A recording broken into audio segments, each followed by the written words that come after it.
You may not be using porn anymore, but are you still cheating yourself out of full recovery? A subscriber requested that I cover porn-adjacent content, as he calls them, or porn substitutes, as I know them by.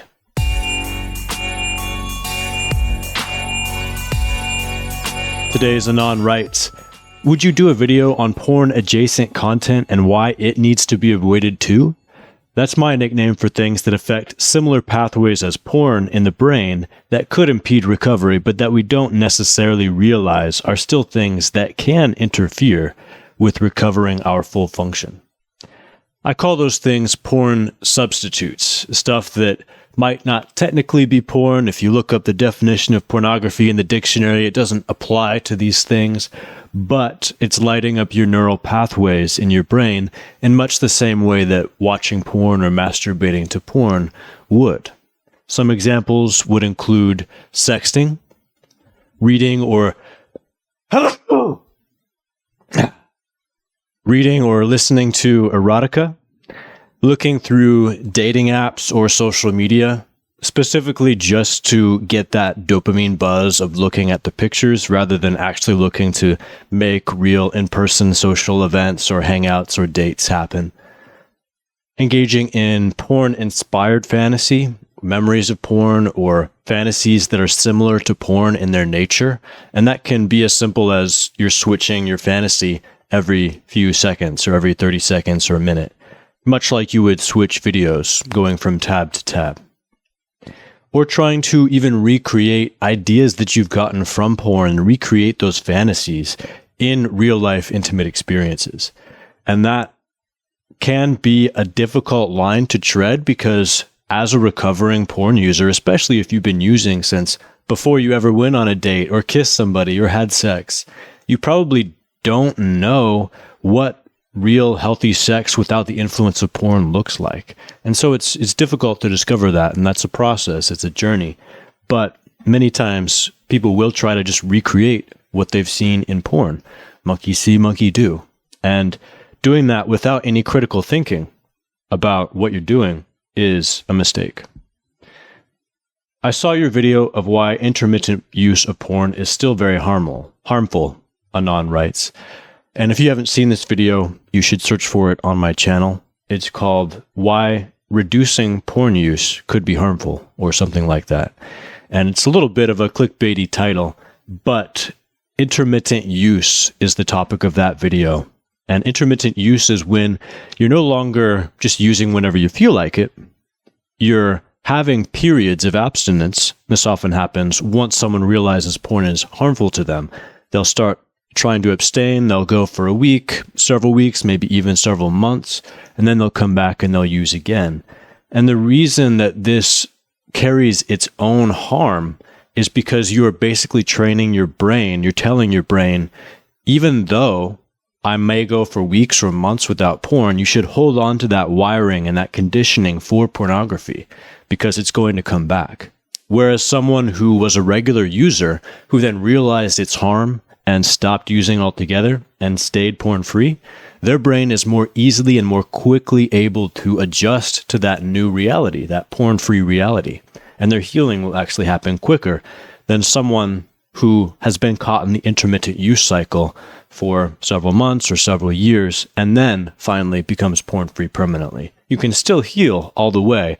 It just may take longer if you've been training your brain not to let go of that conditioning for porn. It occurred to me, Anon writes, that my recovery had been stalled for a long time by activities I didn't realize were still reinforcing the same brain pathways. I had figured if I was drawing images of nude women engaging in sex acts, writing erotica from my own imagination, or meditating and focusing on sexual fantasy, I wasn't actually watching porn, so my mind would recover. But in effect, it was the equivalent of an addict creating his own underground pharmacy. It's true. These behaviors can hold you back from seeing the benefits that you're looking for and that you're hoping for. It's not that all sexuality is bad, even in recovery.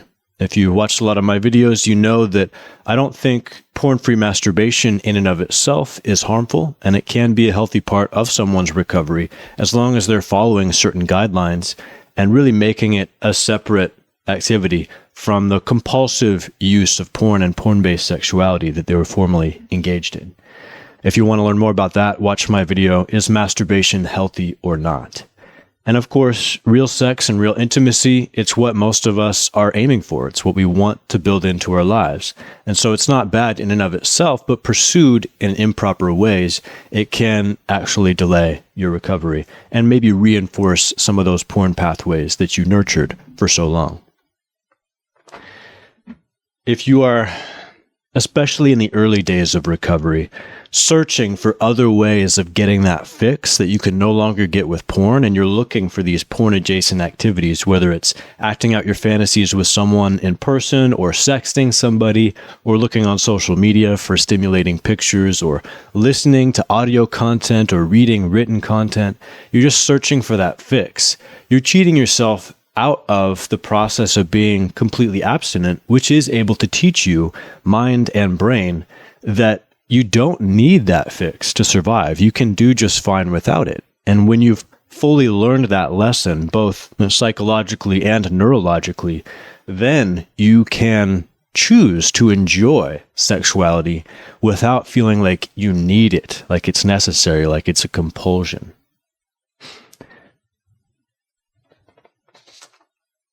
Now, Anon writes, I'm focusing on hobbies that avoid all sexual stimulation. Anything I write or even look at has to be safe for work, and I do not masturbate at all. I even talked about this with my wife. Fortunately, she is a very understanding kind of person, and I told her that means I ought to not even receive oral sex, since my mind has to go into fantasy land to orgasm. Basically, the only thing I want to be able to sate sexual desire is her. But that means in the short term, there may be times I fail to finish, as my standard method was focusing on intense fantasy while with her to get me there. I think the approach you're taking is a good one, and it's one that I would probably recommend to a client who was coming to me and speaking to me about all of this personally. And it doesn't mean that oral sex or fantasy or masturbation have to be off the table forever, but especially because you are having difficulty staying present during intimacy with your wife and being able to fully enjoy it and reach orgasm during sex with your wife without engaging in intense fantasy and putting your mind elsewhere other than the present moment. I think it is important for you to set these firm boundaries around what sort of sexual stimulation you're allowing in your recovery. And by limiting it to just that sexual stimulation you want to be optimized for, being presently intimate with your wife, having intercourse. If you limit it to that, your body and your brain will be forced to adjust to that. If that's its only sexual outlet, it will increase its sensitivity such that you will be able to fully enjoy those experiences. And once you're in a stable place, being able to enjoy real sex and intimacy and intercourse with your wife for sufficiently long, you may decide you want to experiment with bringing some other sexual activities back into your sex life, like oral sex. But you should always do so cautiously and with the awareness of that slippery slope that is there that could lead you right back down that path you've been down before. And if you start losing some of the benefits, you start having a more difficult time enjoying intercourse again and being present during sex, then back off of that and go back to your previous, more strict protocol. I didn't realize that may be the reason why sometimes I need to use Viagra, as I had assumed it was just due to being in my 40s. But my health and testosterone level are excellent, so logically I ought to be able to be as solid and consistently so as I could get in my early 20s, before I used a lot of porn. I'm not that old yet, and I shouldn't need pills ever, and my testosterone, free testosterone, and blood pressure are normal. I'm no physician, and I haven't examined you, of course. There may be something physical going on that may indicate the use of something like Viagra, but from what you've written, I don't see any sign that that's the case. And I do think that you can recover a lot of your sexual potency by going along this protocol, not only being porn-free, but abstaining from those porn adjacent activities or porn substitutes as well. The amount of times I've seen people who are relying on Viagra to have sex at all recover fully to the point where they don't need any of those pharmaceutical aids is countless at this point, and you probably will number among them. Oftentimes, especially if you have gotten yourself checked out, gotten a general physical, a blood draw, a comprehensive blood panel, you see that there's nothing amiss, and you know you're able to get a strong erection and keep a strong erection for porn, the extremely likely explanation for any sexual difficulties you're having is porn-induced sexual dysfunction, perhaps in combination with performance anxiety, if you've developed anxiety around sex from all of your times having difficulty enjoying sex and being able to maintain your erection. The other thing I'd like to address today is substitutes for porn that aren't sexual in nature. And these substitutes are not ones that will likely impede your sexual recovery, because sexual stimulation is processed in the brain differently from something like a donut or winning a round of Fortnite or whatever. But if you are taking that time and that energy that you used to give to porn because you were using porn as a way to cope with your emotions, to cope with stress or loneliness or any other solution like that, and you're, instead of coping with those emotions in a healthy way, like by being with people and talking out your feelings and your problems, or exercising, or getting out in nature and relaxing, or directly addressing the source of a problem like an argument you're having with somebody or bills that need to be paid. If you're not addressing those in healthy, direct ways, you'll likely just be moving your compulsion around, and you might move that compulsion that you used to act out with porn over to something else like binge eating, junk food, overconsumption of electronic media, gambling, alcohol or substance use. Any of these can start becoming more active and more prevalent in your life once you leave porn behind. And I don't want you to get caught in this cycle of just playing whack-a-mole with different addictions and compulsions. In order to truly recover and experience the benefits that come with no longer being caught in the addiction cycle, you can't be just moving this compulsion around. You need to learn how to handle your own life and your own emotions in healthy ways. And that's something that you can work on your own, but it's also very beneficial to have the guidance of a therapist, counselor, coach, and to seek and be open to help in this part of your life, especially if you are someone who has been addicted to porn and trying to quit and failing to quit for a long time.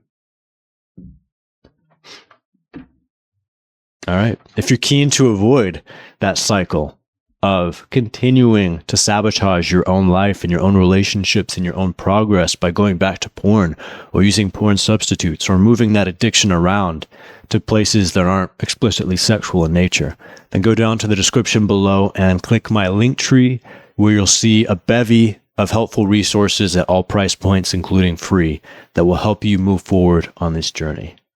Have a wonderful porn-free rest of your day, and I'll see you in the next one, including in my monthly live stream Q&As. If you are interested in those, where you can ask me questions for free and I'll address them right then and there in those live streams, make sure you subscribe to my email newsletter.